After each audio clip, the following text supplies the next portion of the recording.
Cotò! Ora un dico pure un cassiere! Non devi mangiare più nemmeno dentro al cinema, hai capito?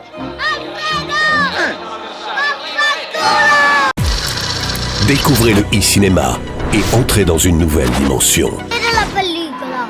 Tanti altri in paese lo sanno fare, l'operatore. Solo un cretino come me lo poteva fare. Ici Alfred Hitchcock. Le cinéma n'est pas mort.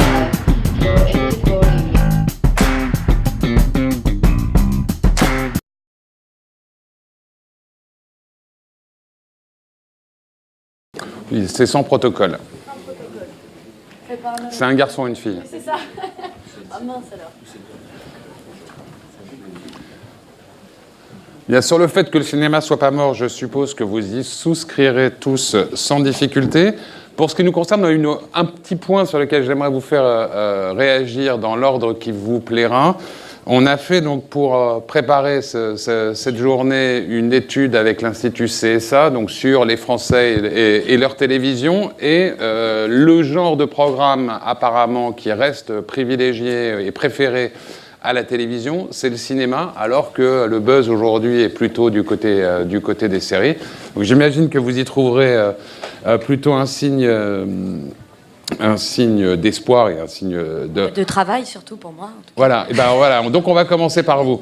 On voyait dans la petite séquence qu'on vous a montée à la fois le cinéma paradisio, effectivement des projecteurs dont les bobines sautaient. Ça n'arriverait plus aujourd'hui maintenant que c'est numérique. La preuve, vous avez vu que ça n'arrive plus, les bugs. Et puis on a vu le e-cinéma, l'exploitation directe sur écran. Pour vous, donc, qui êtes scénariste, qui écrivez, est-ce que c'est important de savoir sur quel écran le film, au départ, à la fin, va être projeté en priorité? Est-ce que ça change? En fait, c'est plus le réalisateur qui est concerné par ça. Moi, je suis vraiment une femme de l'écrit. Donc, je me pose pas ces questions. Maintenant que là, je travaille avec un réalisateur pour la première fois, donc j'écris dans la perspective de l'image. Et en effet, c'est une question qui est devenue nouvelle, mais qui est importante, oui. Savoir quel va être le support et quelle va être l'image, en fait. Mais comme femme de l'écrit, quand même, mais oui, bien sûr. Pour écrire des histoires, encore une fois, je ne suis pas sûr de saisir la réponse. En fait, est-ce que c'est important ou est-ce que ça... Oui, c'est important, mais ça fait pas longtemps que c'est important. C'est-à-dire que comme j'ai commencé au départ par la littérature, puis la chanson, le cinéma est arrivé ensuite, c'est quelque chose que je commence à découvrir. Et mon premier scénario, je l'ai écrit quasiment comme s'il allait être publié, en fait. J'avais pas du tout cette perspective dans la tête. Et le deuxième, je l'ai écrit avec un réalisateur, et non pas un scénariste. Et du coup, c'est devenu quelque chose d'important pour moi dans l'écriture. Peut-être Jean-Paul Salomé, avec une expérience qui dépasse un film, assez sensiblement. Là encore, même question. Est-ce que le fait de savoir où et sur quel écran le film va être projeté en priorité, est-ce que c'est important, non seulement du point de vue du format, donc du nombre de minutes, etc., mais même du point de vue de l'écriture et de la manière de le tourner? Oui, alors bonjour. C'est vrai que oui, je pense que c'est important. On ne se pose plus tellement la question comme c'était encore il y a quelques années en se disant c'est pour la télévision, il faut des gros plans, des choses comme ça. Je pense que la grammaire cinématographique a pris le devant sur toutes les autres grammaires, ce qui est plutôt rassurant. Parce que quand aujourd'hui, les lettres de noblesse de la série, aujourd'hui on se dit les grandes séries, ce sont des films de cinéma, ce sont des séries, vous prenez House of Cards ou d'autres, ce sont des séries qui empruntent la grammaire du cinéma, qui n'ont plus rien à voir avec ce qu'était la grammaire de la télévision il y a quelques années. Les séries d'aujourd'hui ressemblent à des films. La différence, c'est l'écriture et c'est la durée, simplement. Vous n'écrivez pas le même sujet et de la même manière si vous écrivez un film d'1h30 ou 2 heures ou si vous avez 6 heures ou 8 heures pour raconter une histoire. Donc je pense que la grande différence, elle ne vient pas de la réalisation et du rôle de réalisateur, elle vient de ceux qui écrivent. Donc et en même temps, vous avez moins de temps quand vous écrivez un film, 2 heures au lieu de 8, ouais. Mais vous êtes en même temps plus libre justement de choisir 1h45 ou 2h15 quand les séries télévisées sont plus inscrites et formatées dans des durées 52, 90 autrefois, ça se fait moins, mais 52, etc. Peut-être Marc, après tu pourras réagir. Enfin, Alors, plus pas. libre, non, moi j'ai pas l'impression. Je crois qu'on écrit après passer, je sais pas. Moi j'ai pas encore écrit de série, j'ai des projets en développement, mais j'en ai pas encore vraiment écrit une du début à la fin. Mais je pense qu'écrire entre 6 et 8 heures, c'est peut-être moins compliqué que pour un film de cinéma, passer de 2 heures à 1h30, quoi. Mais Ça, je pense que- après, je trouve que, enfin, au cinéma, généralement, les auteurs sont moins nombreux que dans les séries aussi. Donc, c'est-à-dire que moi, j'écris à 2, mais quand j'ai écrit des séries aussi, c'est des poules d'auteurs. Donc, c'est un peu différent parce que quand on écrit un film, on a l'impression qu'on est l'origine de l'écriture. Alors que quand on écrit des séries, ça se dilue avec plein d'autres auteurs. Donc, il y a quelque chose d'un peu moins artistique au sens, ce n'est pas ma voix qui va être à l'écran, ça va être la voix de plusieurs personnes. Et c'est pour moi là où il y a un petit peu quand même de différence. C'est pour ça que je suis plus à l'aise au cinéma qu'à la série, parce que j'ai du mal à partager en fait mon propos et ma vision du monde et ma vision de l'histoire. Et du coup, je trouve que le cinéma est quand même un endroit où on a gardé une liberté poétique en fait, un peu moins qu'à la série. Et je trouve qu'aussi à la télé, il y a parfois une demande de coller à l'actualité, de coller à l'air du temps. Alors qu'au cinéma, on a une possibilité de s'extraire voilà, du chaos ou de la beauté, mais on a une capacité de s'extraire et de raconter des choses atemporelles et plus universelles. Peut-être sur des terrains un peu moins artistiques et un peu plus économiques, Marc Tessier ou Olivier Snadouj, le fait qu'aujourd'hui on voit des labels e-cinéma apparaître, donc en l'occurrence le service e-cinéma qu'on a vu à l'écran c'est celui de TF1, mais d'autres en proposent aussi. Est-ce que ça veut dire que dans la valeur d'exploitation d'un film, donc après la salle, la vidéo, la VOD, éventuellement la télévision, est-ce que le fait qu'il soit sorti en salle a plus de valeur discriminante, puisqu'à l'inverse, on peut mettre en avant le fait qu'on l'a pas vu sur les écrans? Bonjour. Alors, c'est une question assez vaste parce que ce qui donne la valeur, et pour revenir dans le sujet du débat d'aujourd'hui, ce qui donne la valeur cinématographique à un film aujourd'hui, c'est sa diffusion en salle de cinéma. Après, valeur cinématographique, c'est quoi? Ah oui, aujourd'hui, on dit un film film est un film de cinéma parce qu'il sort en salle de cinéma, aujourd'hui. Voilà. Et après, ça a un impact sur sa valeur aussi économique sur les autres médias. Le cinéma, par rapport à la musique dont on a parlé, a une caractéristique particulière. Il est diffusé selon une chronologie de médias qui vont de la salle jusqu'à la vidéo, la télévision et autres.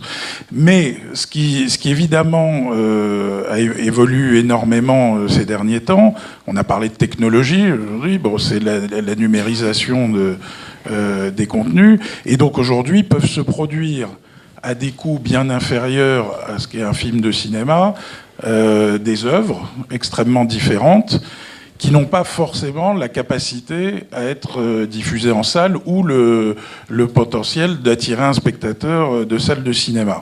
Alors là se pose la question des circuits alternatifs à la salle de cinéma pour diffuser ces œuvres. Évidemment, il y en a un qui existe depuis très longtemps, c'est la télévision, puisqu'on produit des œuvres spécifiquement pour la télévision, qui ne sont pas des œuvres de cinéma. Et puis aujourd'hui, donc, vous posez cette question du e-cinéma. On en parlait avec Marc à l'instant. Qu'est-ce que c'est que le e-cinéma ?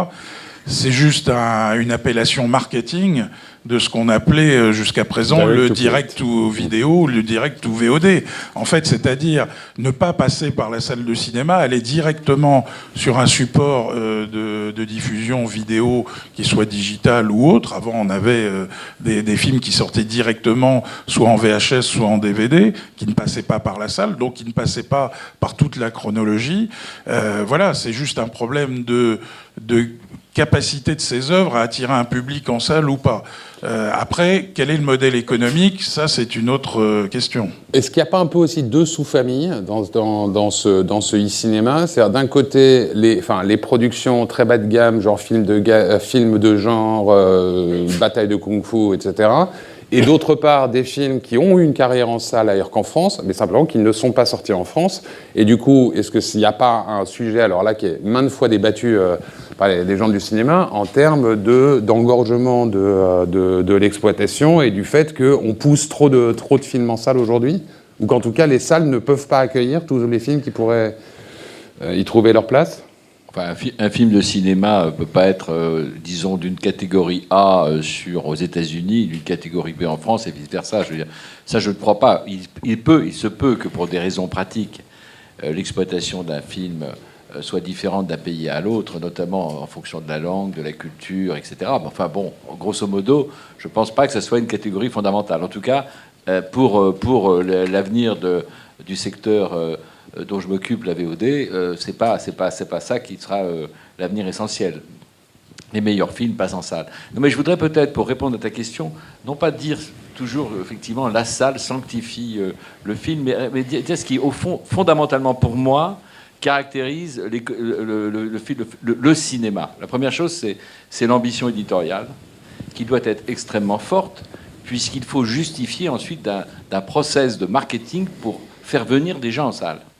Donc on ne conçoit pas, à mon avis, un film sans penser à l'idée de faire venir des spectateurs. Ça change beaucoup de choses par rapport à un autre, au support de la télévision proprement dite, où par définition, le rapport est fondamentalement un rapport entre celui qui conçoit, qui rédige le film, et la chaîne de télévision, mais pas le spectateur final, en tout cas rarement. Le deuxième élément, c'est que c'est une économie à risque. Le cinéma, en France, on a appris un peu l'habitude d'une forme de normalisation des préfinancements, de tout le système, qui aboutit à essayer de réduire la part de risque, avec la contrepartie du risque, c'est-à-dire, sans être spéculatif, l'avantage du succès. Or, le risque change quelque chose. Quand vous faites une œuvre à la télévision, vous ne prenez pas de risque. Quand vous vous faites par exemple une série avec Netflix vous verse 125% du coût de la série. Donc vous n'avez pas pris de risque. Vous toucherez vos 125%, c'est-à-dire votre dépense plus la marge.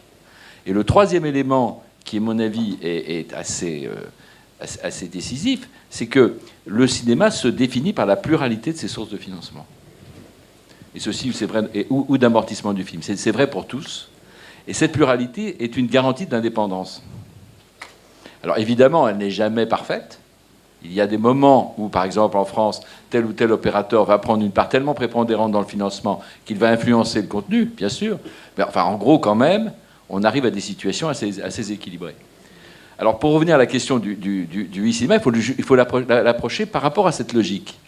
La VOD que nous représentons, elle a besoin de films de cinéma au sens de films qui ont été conçus dans une optique de marketing et une optique de risque. C'est clair.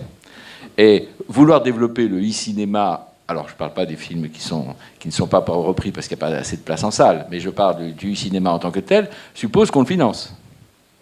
C'est-à-dire que l'ensemble du risque de financement soit porté par l'exploitation en VOD. Alors peut-être que demain, c'était quelque chose qui est possible, c'est quand même relativement difficile aujourd'hui de le concevoir compte tenu de l'économie dans laquelle nous sommes. C'est pour ça que nous avons besoin de cinéma. Et enfin, dernier sujet, puisqu'on en parle beaucoup, on va certainement dire un petit mot tout à l'heure de la chronologie, donc j'anticipe pas sur le débat sur la chronologie des médias, mais je crois fondamentalement que l'intérêt alors du cinéma, c'est que la VOD se développe. Or, on n'a pas l'impression que c'est perçu comme ça en France. C'est perçu comme ça aux États-Unis. Pourquoi c'est perçu comme ça aux États-Unis ? Parce que depuis de nombreuses années, le DVD, enfin la vidéo, a été, avec l'international, la principale source de financement et d'amortissement des films aux États-Unis, avant la télévision. Et donc, voir cette source se tarir sans renforcer ou développer son substitut, qui est la VOD transactionnelle, c'est un risque pour le cinéma américain. En France, on a tendance à minimiser la place de la VOD, on envoie un concurrent de la salle. Pas du tout. C'est toute la logique de raisonnement que j'ai tenue tout à l'heure tente à montrer qu'il est indispensable d'avoir la salle, mais la VOD également. Alors ensuite, on verra comment on peut faire vivre les deux ensemble, mais je suis assez étonné que les discussions puissent être définies comme victoire de l'un sur l'autre. Il n'y a pas de cinéma sans salle et VOD. Bon, tu anticipes un peu sur le point chronologique que j'avais bien prévu à un moment ou un autre. Et puis là, il manque un interlocuteur ou un intervenant autour de cette table. Je pense que vous allez assez facilement vous mettre d'accord. Il aurait fallu un exploitant, sans doute, pour apporter la contradiction. Peut-être quand même, du coup, pour faire ce point en chronologie, Xavier Lardou, en gros, si on remonte 10 ans en arrière, il y a eu un premier accord en 2007, il y en a eu un deuxième en 2009, et puis plus rien depuis, donc 7 ans qui se sont passés. Alors avec, quand même, ça ne veut pas dire que le front est resté inactif, il y avait eu polémique autour du Day on Date, il y a l'ARP dont Jean-Paul est un des dirigeants, qui a conduit avec la Commission européenne des tests justement, de sortie simultanée en salle et en vidéo à la demande. On n'a toujours pas bougé, me semble-t-il, sur justement, le financement ou la capacité à accéder au financement, au soutien du CNC pour les films qui testeraient, disons, une chronologie des médias un peu différente. Donc, est-ce que vous pouvez nous faire un petit point? Où est-ce qu'on en est aujourd'hui? Après que Aurélie Filippetti de mémoire ait relancé la discussion sur le sujet au moment de la remise du rapport Lescure, c'est-à-dire tout début 2013. Oui, tout à fait. Alors, peut-être juste avant de parler de chronologie des médias, je voudrais aller un peu dans le sens quand même de ce que dit Marc, parce que c'est très important. On a trop tendance à opposer la salle de cinéma et la VOD.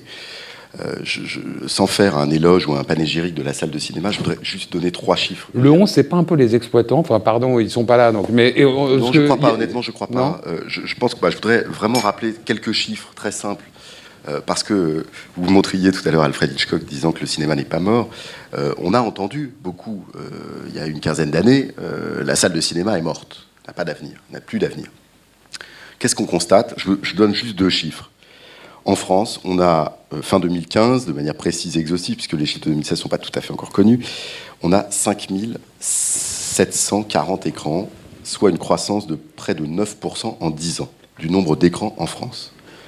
Quand on prend l'échelle mondiale, on passe de 112 000 à 152 000 écrans à l'échelle mondiale sur la même période, c'est-à-dire entre 2005 et 2015, c'est-à-dire 40 000 écrans supplémentaires. On sait dans quel pays? Évidemment, la Chine en particulier, l'Asie, mais aussi l'Amérique latine, la Russie, plutôt les pays, je dirais, néo-émergents en termes de cinéma. Mais on voit bien qu'à l'échelle de la France, comme à l'échelle mondiale, qu'est-ce qu'on constate depuis 10 ans, alors que les oiseaux de mauvais augure nous annonçaient la mort de la salle de cinéma? On constate une croissance à l'échelle mondiale du parc de cinéma. Alors, ça c'est d'abord un premier point et plutôt une bonne nouvelle. Après, à l'échelle française, on a beaucoup de chance, c'est qu'on a une diversité du parc de salles. On a, vous savez, des salles de circuit et des salles indépendantes qui assurent et permettent, par un système aussi que Marc connaît bien. La répartition est à peu près stable entre salles de circuit et aujourd'hui, vous avez, salles indépendantes. C'est quand même assez important, vous avez aujourd'hui 1200 salles en France qui sont classées arrêt essai. Mais ça a bougé au cours des 10 dernières années. Ça a plutôt augmenté aussi, ça a plutôt augmenté. Donc il y a un équilibre qui se construit et qui est pérenne et qui assure en France une diversité de l'offre. Ce qui est notre souci principal, nous, en termes de politique publique. C'est que le spectateur, tout simplement, ait le choix. Voilà, qu'il puisse aller voir tous les films dont il a envie. Et je rappelle qu'il y avait quand même 650 films inédits, toutes nationalités confondues, qui sont sortis en salle en 2015. Et là aussi, on est bien sûr sur une croissance, mais avec une variété de films qui est très forte. Le point qui est important sur l'étranger, et peut-être que Jean-Paul complétera puisqu'il connaît ça mieux que moi maintenant, mais ce qui est très dangereux à l'étranger, c'est l'absence de diversité. C'est qu'aujourd'hui, on a une croissance du parc de salles mondial, notamment en Chine ou en Amérique latine, comme je l'ai dit. Mais malheureusement, si je puis dire, cette croissance ne va pas dans le sens d'une plus grande variété. On pourrait se dire, il y a plus de salles de cinéma, c'est formidable, il y aura plus de films montrés, mais non. On a plutôt tendance à avoir une uniformisation croissante, avec les mêmes films, avec des salles de cinéma qui se ressemblent, souvent dans des malls commerciaux.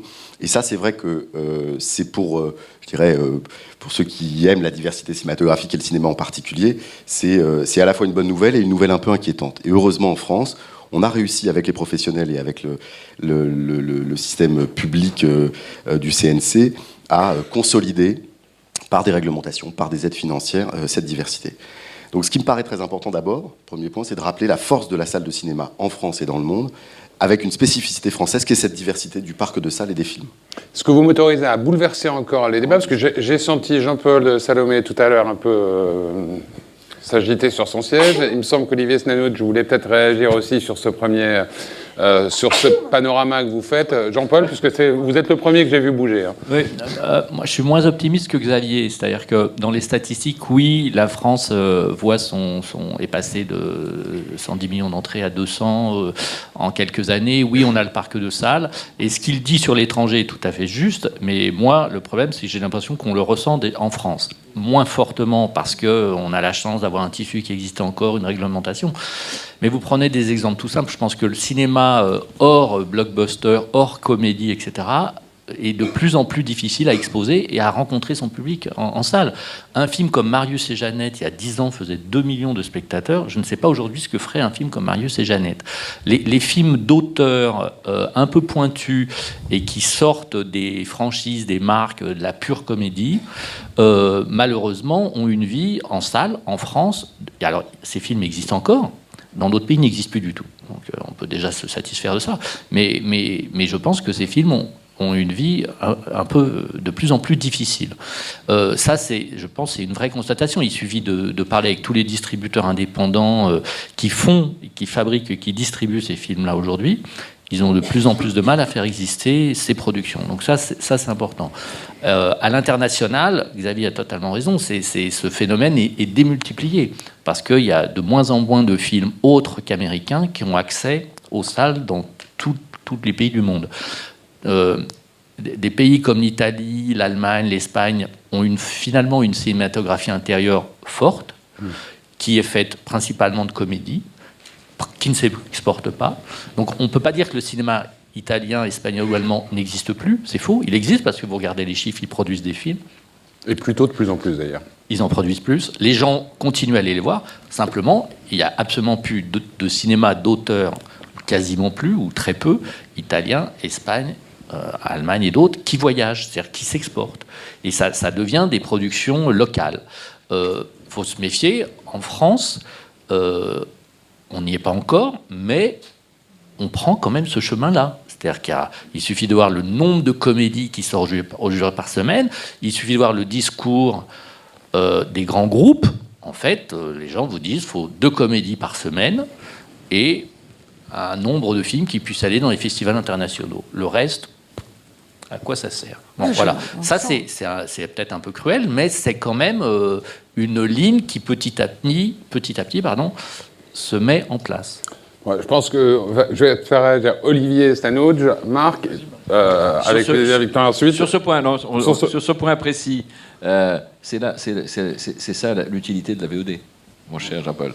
Oui, mais il faut que le film... Aujourd'hui, pour sortir un film qui effectivement a un potentiel, disons commercial, moins important qu'une grosse comédie ou un blockbuster, le distributeur a besoin de se garantir sur plusieurs exploitations. Ouais. Oui, et le deuxième élément, c'est que ces films-là, pour les contraintes physiques de la sortie en salle, limitent le potentiel. Quand ils sont en VOD, on s'aperçoit que les statistiques montrent que la diversité des films consommés en VOD est supérieure en termes de consommation à celle qu'elle est en salle. Pas en termes d'exposition, c'est pas ce que je veux dire, mais en termes de consommation, c'est indiscutable. Et donc la VOD, c'est vrai, en tant que mode opératoire, est un mode qui permet de soutenir la diversité de la production cinématographique, tout en venant au complément de la sortie en salle. Oui, alors je vais revenir sur 2 choses. D'abord sur ce qu'a dit Xavier, de souligner ce qui est l'effet objectif, effectivement, la croissance aujourd'hui des salles de cinéma dans le monde. On reviendra après sur ce qui passe dans ces salles. Juste pour faire un petit peu d'histoire, rapidement. Le cinéma existe depuis 120 ans. Depuis 60 ans, on parle de la mort du cinéma, notamment surtout de la mort de la salle de cinéma. Ça a commencé avec l'apparition de la télévision dans les années 60, où la fréquentation en France a été divisée par 2. On est passé de 400 millions à 200 millions. Ensuite, dans les années 80, il y a eu l'apparition de la vidéo, de Canal+, et des chaînes privées. Et là encore, la fréquentation des salles en France est tombée à 116 millions d'entrées, qui était son point le plus bas au milieu des années 80. Et puis on est remonté à 200 millions de spectateurs, qui est un peu le seuil aujourd'hui. Pourquoi ? Alors d'abord, pourquoi on est remonté ? D'abord parce que les exploitants ont investi dans la salle de cinéma et la politique publique y a participé. Il y a eu d'abord la vague des multiplexes que Marc a connue quand il dirigeait le cinéma, le CNC, pardon, qui a été déjà un premier choc, mais un choc qui s'est avéré positif, puisque ça a fait revenir les spectateurs dans les salles.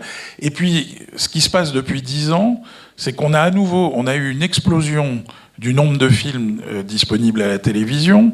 On a maintenant une explosion des images disponibles sur Internet. Et pour la première fois, il n'y a pas d'impact sur la fréquentation des salles de cinéma. Alors, d'une part, parce que les exploitants continuent à investir. Il y a un cercle vertueux qui est que ils continuent à investir, donc le cinéma en salle se maintient, et ils croient à l'avenir du cinéma, donc ils continuent à investir. Ils investissent non seulement en France, mais aussi, on l'a vu aujourd'hui, des exploitants français investissent en Afrique, où il y a quasiment plus de salles, et on se remet à construire des salles de cinéma en Afrique. Pourquoi ? Parce que là où on veut qu'il y ait un cinéma vivant et dynamique, il faut qu'il y ait des salles de cinéma. Et après, bien sûr, des moyens d'amortir, et là c'est le deuxième point, sur le modèle économique. Les films sont extrêmement chers à produire, sont extrêmement chers à distribuer en salle, dans les réseaux classiques, et donc il faut que, par la chronologie des médias, il y ait des moyens d'amortissement des films. Alors après, je reviens à ce que disait rapidement Jean-Paul, on est dans un paradoxe aujourd'hui où il n'y a jamais eu autant de films qui sortent en salle, et où on a l'impression qu'il y a un appauvrissement des moyens pour ces films d'exister, où effectivement il va y avoir un certain nombre de films, disons des blockbusters, qui peuvent être américains mais aussi français, puisque heureusement il y a une production française aussi très dynamique. C'est vrai principalement drivé par des comédies aujourd'hui, et puis il y a un certain nombre de films dont le coût pour atteindre le public est tellement élevé qu'ils ont du mal à atteindre. Alors, on pourrait se poser la question, est-ce qu'il y a trop de films qui essayent de sortir en salle et donc qui finalement se battent pour un gâteau qui ne grossit pas, que ce soit en moyens de distribution ou en attention du public, on l'a vu tout à l'heure. Mais en tout cas, on voit que la salle de cinéma semble avoir encore un avenir. Il y a 10 ans, parce que vous disiez 650 films en 2015, Xavier, il y a 10 ans, c'était combien ? Oui, à peu près 400, 420. D'accord. Il y a 10 ans, on 50% produisait 180 d'augmentation. films français, et aujourd'hui, on en produit 300 quand même. Donc il y a quand même une Mais petite explosion de la production. Peut-on distribuer correctement 300 films en salle ? On en produit plus quasiment qu'aux États-Unis, plus que partout dans le monde. C'est une vraie. Quand j'étais au CNC, on avait 130 à 140 films produits, et encore on considérait qu'il y en avait que 110 de vrais films. Oui. Il y avait à peu près en distribution entre 300 et 350. C'était le début du multiplex commençait à se développer, et en gros il y avait 110 millions d'entrées. Voilà. Donc c'est quand même eu un changement très très significatif de volumétrie du cinéma. Victoria. Alors moi je vais donner le point de vue d'origine en fait, parce que c'est vrai qu'on ressent très fortement qu'il y a un nivellement par la joie, quoi. C'est-à-dire qu'en fait on n'a plus le droit d'être triste. Et donc c'est un peu compliqué parce que en effet ce que moi j'appelle les films du milieu, c'est-à-dire qu'il y a des films d'auteur, et là comme ça coûte pas du tout d'argent, c'est plus facile à faire parce qu'on a le droit d'être mort, d'être suicidaire, dépressif, etc. Et sinon on doit faire des très très grosses comédies.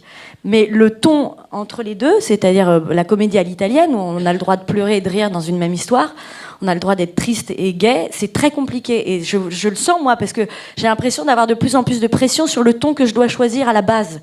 Et je dis, mais c'est la vie qui va choisir le ton. J'en sais rien, moi. Mon personnage, il va évoluer. Mais je peux pas te dire, on va se marrer toutes les 2 secondes, parce que c'est pas vrai. C'est pas. Puis j'ai pas envie de faire ce cinéma-là. Mais il y a un cinéma de vannes, un cinéma de blagues, un cinéma. J'ai l'impression d'être dans un one-man show, en fait. Il faut faire rire tout le temps, parce que sinon, et dès qu'il y a un thème, par exemple, on m'a proposé un film pour jouer, il y a un peu de guerre en fond, c'est mort, en fait. C'est terminé. C'est-à-dire que ah non, la guerre, c'est pas possible. Et donc c'est compliqué parce que j'ai l'impression qu'il y a quand même plein de thématiques qu'on n'a plus le droit d'aborder, notamment parce que là, le monde est triste, et je trouve ça dommage parce que c'est en train. Moi, je me sens de plus en plus étouffée en fait, et de moins en moins libre dans ma construction d'histoire et dans le ton que je peux avoir. Et après, pour revenir sur la VOD, nous, quand on sort un film, quand on nous dit oui, il n'a pas marché en salle, mais il marche en VOD, c'est un échec en fait. Et c'est compliqué de transformer cet état d'esprit. C'est-à-dire qu'en effet, les artistes, en gros, c'est en salle que ça doit exister. Et la VOD, c'est ok, on l'a vu sur iTunes, mais enfin moi, ça me fait rien du tout. Et c'est dommage parce qu'en effet, il y a une deuxième vie qu'il faut mettre en avant, même pour les artistes, pour qu'ils soient fiers de ça. Non, mais la VOD n'est pas une ambulance qui emmène. Non, je sais, mais c'est comme ça qu'on le voit, et c'est pas bien. Il y a deux types d'échecs en salle. Hein. Il y a un film mal distribué et qui va se récupérer après en VOD. Puis il y a les films bien distribués qui se plantent. Et ceux-là, ils se planteront durablement. Il doit y avoir une raison profonde pour laquelle personne ne veut les regarder. Non, mais c'est pas du tout contre la VOD. C'est bien. Je trouve que c'est cet état d'esprit qu'il faut même changer chez les artistes et chez les producteurs. C'est-à-dire que la VOD est un endroit passionnant pour d'exploitation. Jean-Paul. Oui, je voulais on va peut-être revenir quand même à la chronologie des médias. Hein, mais... Oui, je voulais rajouter 2 choses par rapport à ce que dit Victoria. D'abord, elle a raison sur la format. Même maintenant, on arrive à une espèce par moment là, c'est le réalisateur et le scénariste qui parlent de formatage même des comédies. Cependant, en France, on arrive quand même encore à faire des comédies et on est le seul pays européen quasiment à faire des comédies qui s'exportent. La famille Bélier a rencontré un succès important. Intouchable, quand même. Intouchable. Qu'est-ce que j'ai fait au bon Dieu? Des films comme ça, ce sont des comédies. Et on a par rapport aux autres, en Europe, hein, pas forcément aux États-Unis, tout ça, mais en Europe et en Russie et dans les pays de l'Est, certaines de ces comédies font des gros scores. Les films d'Annie Boone s'exportent bien. On pourrait croire que c'est que du franco-français. Et dans ces pays-là, on a le droit d'être déprimé ou pas? Dans ces pays-là, la production locale, elle est aussi... Je pense que si on est déprimé, nous, ça doit être super déprimant, encore plus. Donc, on va s'estimer heureux de ce côté-là. La deuxième chose, c'était le cinéma. Le grand écran reste-t-il un passage obligé? Moi, je dis oui. Exemple, Divine. Premier film qui est produit, un film de la diversité, un premier film d'auteur, se retrouve à Cannes en sélection officielle, et, s'il m'entendait, il me tuerait, à la quinzaine des réalisateurs, excuse-moi Thierry, et décroche la Caméra d'Or.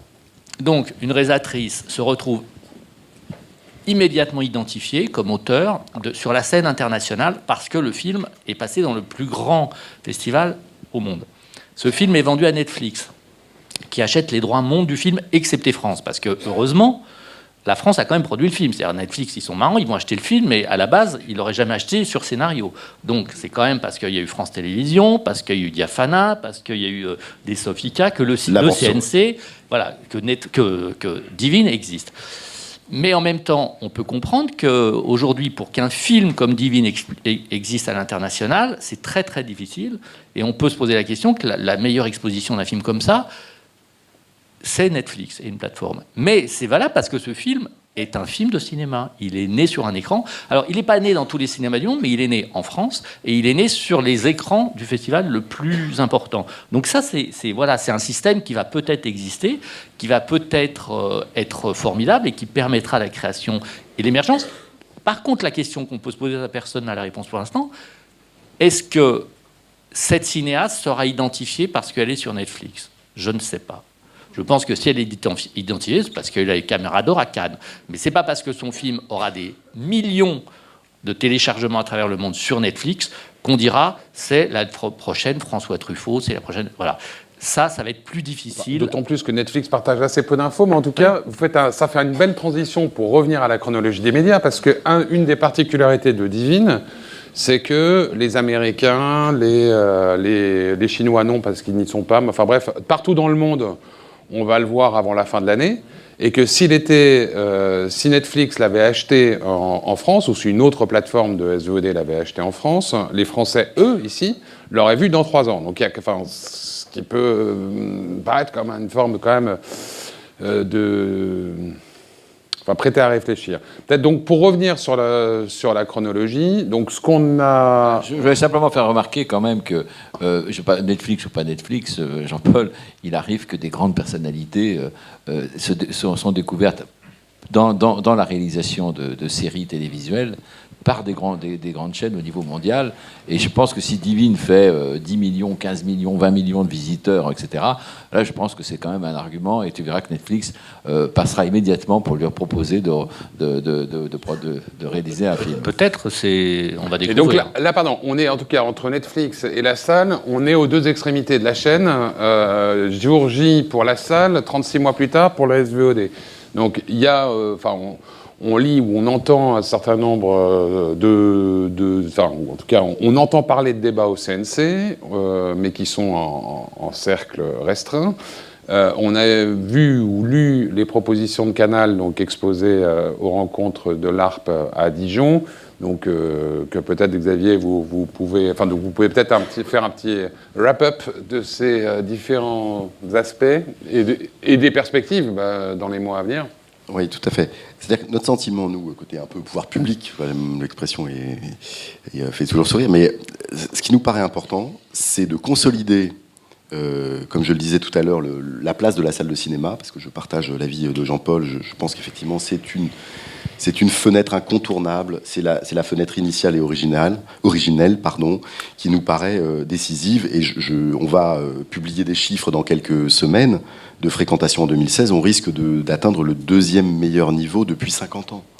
Donc voilà, donc je pense que c'est quand même important de rappeler à tout le monde quelle est la place de la salle de cinéma en France, et que malgré les évolutions qu'Olivier a très bien décrites tout à l'heure, il y a encore une force, et c'est pas encore, il y a une force, peut-être même une force nouvelle, parce qu'effectivement il y a eu des investissements, et parce qu'on a un maillage territorial dans toute la France. Nous, on s'en rend pas toujours compte à Paris, ça nous paraît normal, mais voilà, pour ceux qui connaissent les régions, vous avez toujours une salle de cinéma à moins de 20 ou 30 km de votre lieu d'habitation, ce qui est extrêmement rare. J'arrête sur la salle de cinéma. Sur la chronologie des médias, ce qui nous paraît important, c'est de concilier justement cette place importante de la salle de cinéma en France et un développement auquel nous sommes aussi attachés de la VOD et, je dirais, du téléchargement définitif, mais aussi de la VOD à l'acte et de la VOD par abonnement. Voilà. Pour nous, c'est un ensemble, un trinôme qui doit être développé et qui n'est pas en contradiction avec la salle de cinéma. Et comme Olivier l'a dit tout à l'heure, on a eu peur dans les années 60 que la télévision réduise à néant les salles de cinéma. Ça n'a pas été le cas parce qu'on a trouvé, là aussi, des modes de financement où les chaînes de télévision sont venues aider et financer le cinéma. Et on voit bien aujourd'hui que les chaînes de télévision, France Télévisions, Delphine Ernotte le rappelait à l'instant, mais aussi Canal+, bien sûr, sont des acteurs indispensables aujourd'hui de la production du cinéma en France. Le sujet continuité dans l'exploitation des œuvres, ça fait partie, disons, des tables de la loi. Oui, l'accord qui a été signé il y a aussi quelques semaines sur l'exploitation suivie des œuvres participe aussi de cette volonté. Donc notre idée, elle est assez simple. C'est toujours de concilier, a priori au départ, des inconciliables. C'est ça qui rend la négociation et la concertation très complexes. C'est de conforter la salle de cinéma parce qu'elle fonctionne et parce qu'elle est décisive, et en même temps de faire évoluer les fenêtres de sorte que la VOD en particulier puisse se développer de manière complémentaire et qu'il y ait une diversité de l'offre là aussi, en termes de VOD. Et ça nous paraît décisif. Alors, ce qui a bloqué la négociation, puisque vous me posiez la question très concrètement, pourquoi pendant 1 an et demi, on a pu entendre parler de chronologie des médias. Alors, c'était des problèmes de gouvernance, essentiellement internes à Canal, puisque nous n'avions pas de position officielle de Canal+ sur cette évolution de la chronologie des médias. Canal étant un acteur, effectivement, indispensable pour le financement du cinéma français.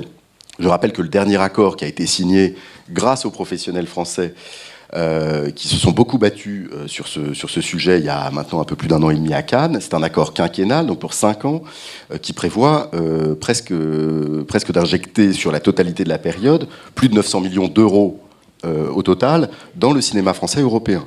Donc c'est un engagement qui est décisif. Donc on voit bien que la place de Canal+ dans l'écosystème du financement du cinéma français est décisive, et donc dans la chronologie des médias. Aujourd'hui, on sait, vous savez tous, que Canal+, via, je crois, Maxime Saada, a fait une demande officielle d'un raccourcissement de la fenêtre Canal à 6 mois. Bon, aujourd'hui, on voit bien, je vais laisser mes voisins aussi peut-être répondre à cette proposition, on voit bien que cette proposition de Canal+ ne fait pas l'unanimité d'une manière générale. Donc aujourd'hui, nous, on va se remettre autour de la table, avec d'abord, je dirais, de manière bilatérale, pour essayer d'avancer un tout petit peu. Ça sert à rien de mettre tout le monde autour de la table, alors qu'on sait que les positions sont figées. Mais notre objectif, et c'est un peu le sport préféré du CNC, c'est d'essayer de faire progresser la concertation dans le but, et je rappelle parce qu'on l'oublie parfois, d'une mise en lumière maximale des œuvres. Pardon, est-ce que je peux, juste avant de vous laisser passer la parole à Marc Tessier, la chronologie, elle est faite aussi pour organiser au mieux le financement du cinéma et maximiser en quelque sorte ce qui est apporté à la création. Est-ce que vous avez en tête, à grande masse, la façon dont aujourd'hui la salle, la Pay TV, la Free TV et les différentes exploitations vidéo contribuent à date? Écoutez, pardon, là j'ai pas les chiffres en tête, sauf si quelqu'un dans la salle peut nous aider, mais ce qui me paraît vraiment important, c'est de montrer, parce que ça nous paraît une évidence à nous, Français, d'avoir une chronologie des médias aussi stricte. Et parfois on se dit, ah vraiment c'est Français avec leurs règles, etc. Pourquoi il y a toutes ces règles? C'est précisément pour financer les œuvres, par cette logique de préfinancement. Donc on voit bien que chaque fenêtre d'exploitation contribue à sa manière au financement. C'est ça notre principe. Dès que vous voyagez un peu à l'étranger, vous n'avez pas cette chronologie des médias, ou en tout cas pas de manière aussi stricte, si je puis dire. Et c'est la raison pour laquelle, d'ailleurs, avec Jean-Paul Salomé et Unifrance, dans une vie professionnelle antérieure, on avait développé, ce festival existe toujours et ne cesse de grandir, un festival de cinéma français en ligne à travers le monde, l'objectif étant d'utiliser l'absence de chronologie des médias dans d'autres pays à l'étranger pour pouvoir justement mieux diffuser nos œuvres qui avaient parfois du mal, comme le disait Jean-Paul tout à l'heure, à accéder tout simplement aux écrans à l'étranger. Et donc la VOD nous a paru un outil très pertinent d'exportation de nos films. Donc ça c'est vrai sur l'étranger, sur la plupart des pays qui n'ont pas une chronologie des médias aussi stricte. En revanche, sur la France, c'est précisément le financement des œuvres, qui nous est d'ailleurs envié dans le monde entier, parce qu'on se dit, chez nous, on produit trop de films, effectivement, 235 films d'initiative française en 2015, 300 films, si on prend les coproductions minoritaires en 2015, c'est beaucoup. Vous savez qu'on est quand même très envié à l'étranger avec ce niveau de production. Donc, certes, on doit améliorer à nouveau le système, mais il est perfectible, notamment en termes de chronologie des médias, pour qu'il y ait, je dirais là aussi, une visibilité pour tout le monde.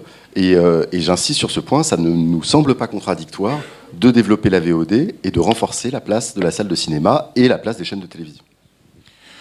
Quand je disais au début qu'un film devient un film de cinéma parce qu'il passe en salle, c'est pas uniquement parce qu'il est projeté sur un très bel écran dans une très belle salle, c'est aussi que pour sortir ce film en salle, on investit des moyens considérables pour faire exister ce film, et c'est à partir de là qu'il va exister en tant que film de cinéma, et que cet investissement ne peut être amorti que sur la chaîne de la chronologie des médias. En marketing, là, hein. Là, vous parlez marketing. Oui, mais ça inclut et le marketing et puis après le coût de production du film. Le film français publie chaque année la rentabilité des films français, mais c'est pareil pour tous les films, en salle. Si vous regardez, vous allez voir qu'il y a très peu de films qui sont rentables en salle. C'est-à-dire qu'aujourd'hui, si on sortait les films uniquement en salle de cinéma, la plupart perdrait de l'argent, ne serait pas amorti. Donc on a besoin de cette chronologie où sur les médias successifs, l'investissement va être moindre et le revenu important. Ce que disait Marc tout à l'heure, pendant longtemps, la vidéo a été la vache à lait du financement du cinéma. Ça s'est effondré notamment à cause de la piraterie. Il faut voir aussi qu'on a une concurrence très forte là sur le cycle économique du film. Voilà. Et donc on a besoin de cette chronologie. Cette chronologie doit évoluer, évidemment, puisque le monde évolue. Ça, c'est évident. Comment ?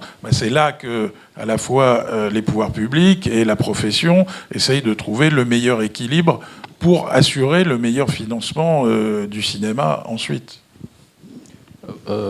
Lydia, vas-y. Non, c'est vrai qu'on ne peut pas dissocier le fait que la France soit le pays européen le plus fort en termes de production et le fait qu'on soit le seul pays, en gros, à avoir une vraie chronologie des médias. On a ce système parce qu'il y a une chronologie des médias. À part Vincent Maraval, qui est dans sa folie et sa dinguerie, qui veut des fois tout faire péter, personne dans le cinéma français ne dit on abat la chronologie des médias. Maintenant, tout le monde veut l'adapter, et parce qu'on a su l'adapter, c'est pour ça que le cinéma français... moi je dis toujours, on n'est pas plus intelligent que nos copains espagnols, les spectateurs, ni nous cinéastes. C'est juste qu'on a un système qui permet au cinéma français d'exister, et qui permet d'ailleurs même au cinéma français, en gros, de soutenir financièrement l'ensemble du cinéma européen d'auteur. Voilà. Donc c'est une place qu'il faut tout faire pour garder cette place. D'accord, mais une fois qu'on a posé le principe, du coup, l'atterrissage, entre guillemets, par rapport au débat qui est ouvert aujourd'hui, il est quoi ? Le débat, il est que pour que on puisse adapter et modifier les choses et comme dit Marc, développer la VOD qui est, je dirais, le plus malmené de toutes les fenêtres parce qu'elle se trouve réduite et puis parce qu'elle se prend la piraterie de plein fouet. C'est pas tellement en salle que les films souffrent de la piraterie, c'est pas tellement un peu sur Canal maintenant, mais c'est principalement cette fenêtre-là qui souffre et à l'international. C'est-à-dire que les films français sont énormément pénalisés par la piraterie européenne. Le seul pays qui ait fait une vraie loi anti-piraterie, c'est l'Allemagne. Je ne sais pas pourquoi, pour une fois, on ne prend pas exemple sur eux. Parce qu'ils arrivent à juguler, ils en ont, mais beaucoup moins que... Et ça a des effets ? Bien sûr, ils ont un marché. Alors, pour d'autres raisons aussi, mais ils ont un marché de la VOD ou du DVD, alors, qui va évidemment disparaître aussi comme chez nous, mais qui est encore très très fort. Et alors que chez nous, il existe plus difficilement.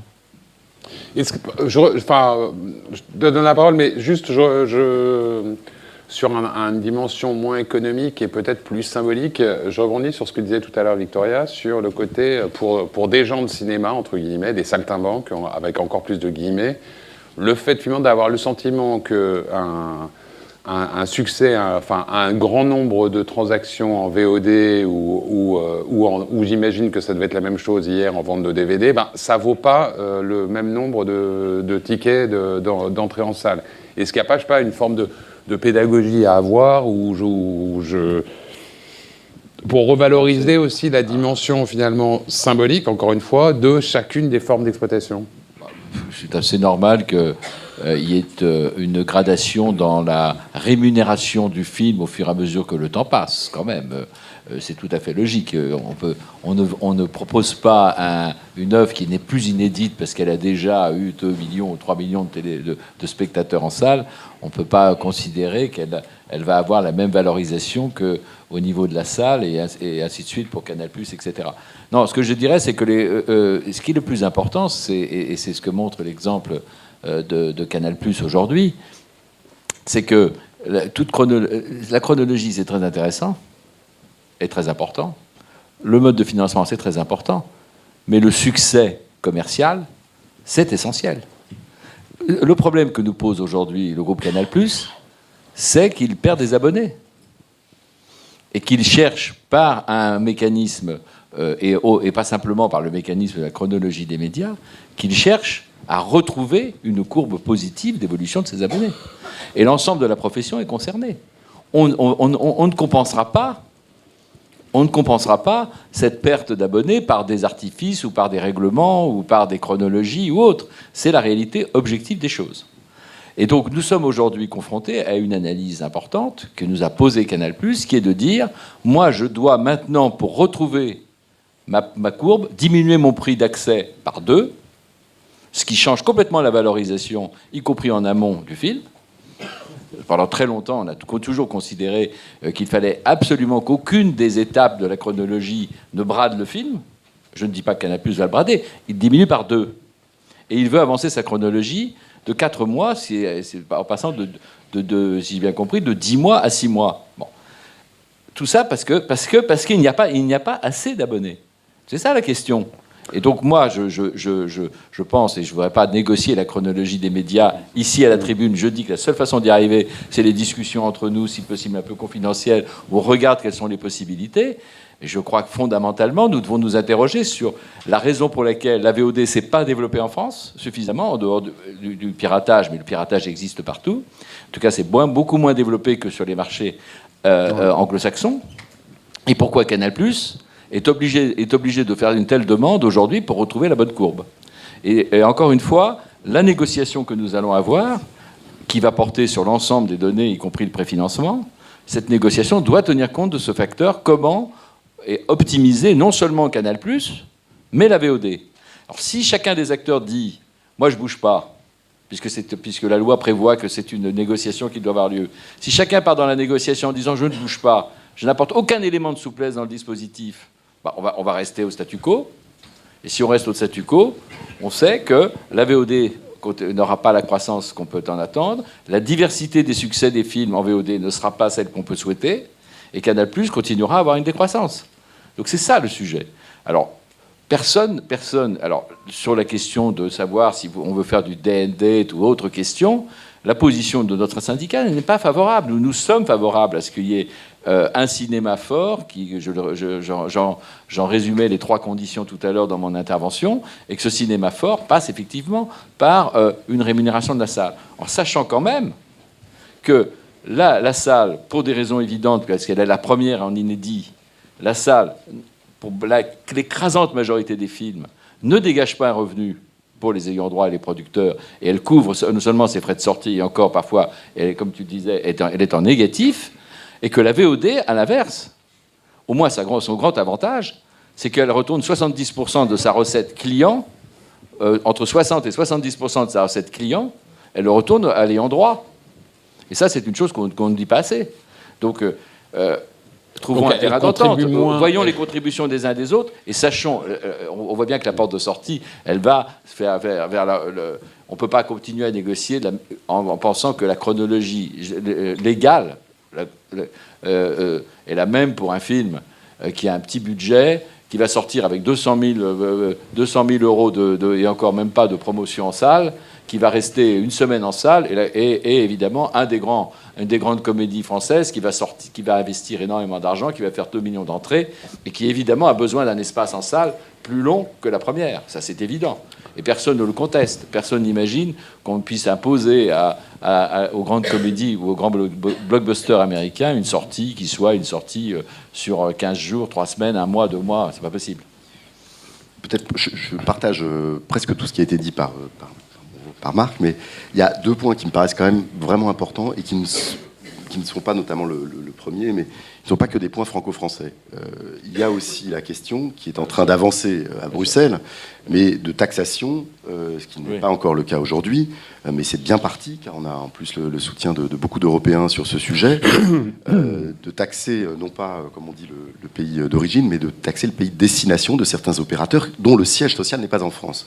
Toute notre réglementation, vous le savez sans doute, pardon, mais c'était important de le rappeler, repose sur ce principe. C'est une manière de faire contribuer Apple et iTunes à la production. Oui, en résumé. Ou Netflix, tous ces opérateurs. Donc, ce sont et puis d'avoir en plus un système. Alors, le mot fait toujours peur, mais il est important, un système de quotas, de diffusion, de pourcentage d'œuvres sur ces plateformes. Donc, c'est une bataille qui n'est pas encore gagnée, mais qui avance vraiment fortement, et qui est liée aussi à ce sujet de la chronologie des médias. C'est pas simplement, je dirais, la faiblesse actuelle de Canal+. Bien sûr, ce sont des éléments qui se cumulent, mais il y a aussi cette internationalisation aujourd'hui des acteurs, qui est une évidence depuis déjà pas mal d'années, mais qu'on essaye aujourd'hui de faire rentrer dans notre jeu politique, économique et culturel, et c'est pour nous très important, et donc ça peut aussi avoir des conséquences évidentes sur l'évolution de la chronologie des médias. Et le deuxième point, qui certes n'est pas neuf, et c'est bien le problème, et je pense que là aussi nous avons une responsabilité collective, c'est vraiment l'absence de lutte aujourd'hui contre le piratage. Jean-Paul en a parlé tout à l'heure. Je pense qu'il y a une évolution aujourd'hui, y compris auprès des parlementaires, qui étaient pour certains très opposés à la lutte contre le piratage, en tout cas sous certaines formes. On voit aujourd'hui les résultats limités de l'Hadopi, c'est un euphémisme, et donc je pense qu'il y a aujourd'hui collectivement, pour le cinéma et pour les pouvoirs publics, une nécessité, alors peut-être que la période électorale qui s'annonce n'est pas propice à ce genre d'échange, mais il me semble que traiter la chronologie des médias, en tout cas négocier un nouvel accord sur la chronologie des médias sans se préoccuper de manière forte, pourquoi pas sur le modèle allemand de sanctions pécuniaires pour le piratage, me paraît être aujourd'hui une erreur fondamentale. Bon, pardon, on a déjà pris un petit peu de retard, donc il va falloir qu'on s'achemine vers notre conclusion. Moi, ce que j'en retiens, c'est qu'évidemment, la question était rhétorique, celle du besoin de la salle. Donc là, les réponses de ce point de vue étaient les confirmations étaient assez prévues. Ce que je retiens de ce que vous avez dit, c'est qu'il faut toujours une chronologie, mais quand même, dans ce que dit Marc Tessier, il faut un peu plus de souplesse, notamment pour les petits films. Alors, j'avais compris que c'était déjà un des acquis de 2009, mais manifestement pas suffisant. Il faut peut-être produire un peu moins, et en tout cas distribuer un peu moins, mais tout en préservant davantage de diversité dans les répertoires, enfin, ne pas faire que de la comédie, etc. Et puis sur la chronologie, c'est l'intérêt commun que Canal se porte bien, que la salle se porte bien aussi. Et puis on essaie de renforcer, de créer des conditions un peu plus propices pour la VOD au milieu. J'ai essayé vraiment de faire un résumé à la hache, mais je vous laisse... baigne. Ça avec... Non, mais le seul dont on parle pas, c'est la SVOD, tu as raison. On l'a renvoyé au calendrier grec. Bienvenue à ceux qui voudront négocier avec Netflix, le moment venu, une taxation en lui disant les films, vous les passez à 36 mois. Ça sera un moment assez intéressant de la négociation, mais enfin, c'est pas pour demain. Je vous laisse chacun dire... Allez-y. Non, oui, alors c'est pour revenir justement au grand écran. J'ai fait une tournée province et j'ai rencontré des exploitants extraordinaires en France. Et il ne faut pas oublier ça parce que quand même, il y a des gens qui créent une sorte de... C'est comme une paroisse, un tissu social grâce aux salles de cinéma, notamment celui à Ajaccio où tout d'un coup, il a implanté un cinéma au milieu de rien. Et ça permet aux gens de sortir, de se rencontrer, de flirter, de tomber amoureux, de plein de choses. Et dans des salles de cinéma, il y a plein de gens qui travaillent, mais magnifiquement pour faire sortir les gens de chez eux et les emmener dans des salles de cinéma où ils mettent des bars, des trucs comme ça. Et c'est très important aussi pour l'être humain d'aller dans une salle de cinéma, pas seulement d'un point de vue économique. Ça fait du bien et il y a des gens qui se battent pour ça.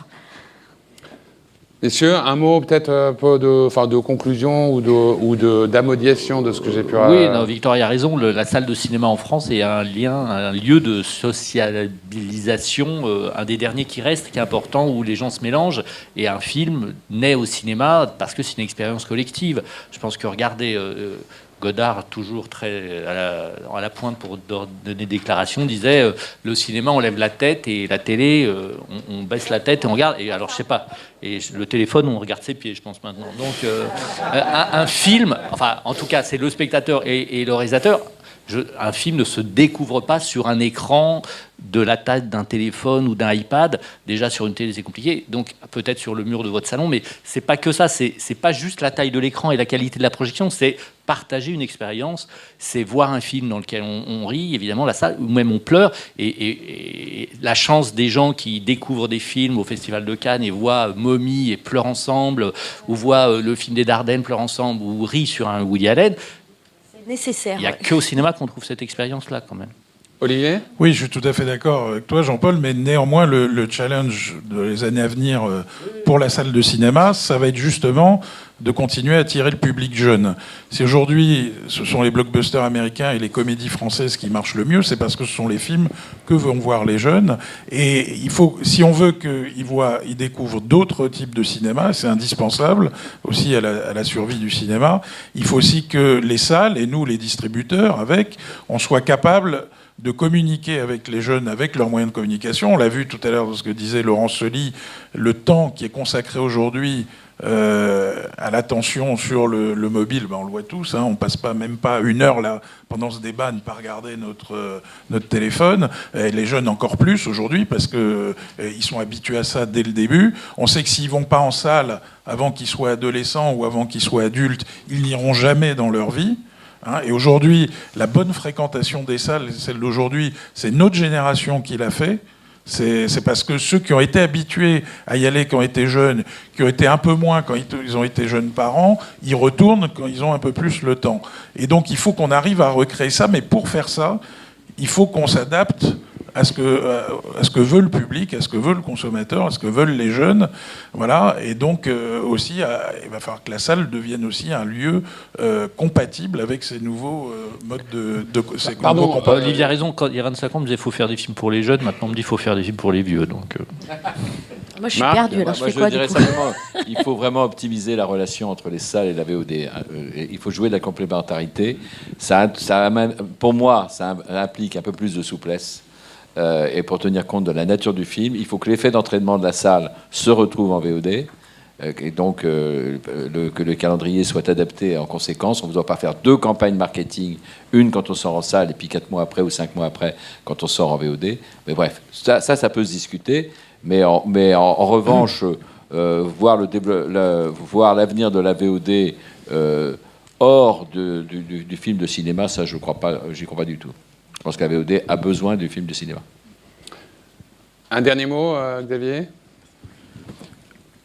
Oui, Il y a un point auquel je suis assez sensible, et Olivier en parlait sur le jeune public. Il y a quand même une évidence, c'est que regarder un film sur son écran d'ordinateur, voire sur son téléphone, n'est pas une aberration aujourd'hui. Ça nous choque, pour nous peut-être, parfois, mais c'est assez courant, voire extrêmement développé.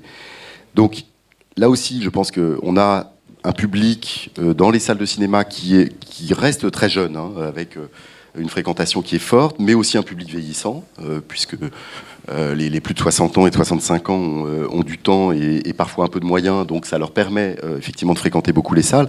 Donc pour moi, l'enjeu, il est là aussi. L'enjeu, c'est pas dans les 2 ans qui viennent ou 3 ans qui viennent. L'enjeu, c'est comment on structure un public pour un marché et pour une cinéphilie forte. Et donc pour moi, ce qui est vraiment décisif, c'est la transmission aussi de cette cinéphilie qui doit passer par la salle et qui doit passer par la VOD. Je pense qu'aujourd'hui, on a, je crois, un catalogue disponible de 15 000 œuvres à peu près en VOD aujourd'hui. Ça augmente de 15 à 20% chaque année, hein, en tout cas sur les dernières années. Ce qui me paraît important, c'est de transmettre cette cinéphilie aussi par la VOD, et sans faire de publicité déplacée, parce que j'aime beaucoup cette initiative. Un site qui a été créé, une plateforme qui s'appelle la Cinétech, CINETEK, propose aujourd'hui des catalogues de films de patrimoine, jusqu'à des films assez récents, proposés, recommandés, comme on dit dans le jargon netflixien, par des cinéastes eux-mêmes. Et voilà une initiative, moi, qui m'intéresse beaucoup, parce qu'elle propose aujourd'hui des œuvres parfois assez rares en VOD, et elle vient donc compléter et offrir aussi une diversité de l'offre, notamment pour les jeunes générations qui n'ont jamais vu ces films en salle, et qui ne peuvent plus les voir au cinéma de minuit ou sur des chaînes parfois tardivement, comme ça existait par le passé. Merci beaucoup. S'agissant de Maxime Saada et de Canal+, il sera là cet après-midi, donc il prolongera éventuellement ce que vous avez dit ce matin. Merci à vous 5.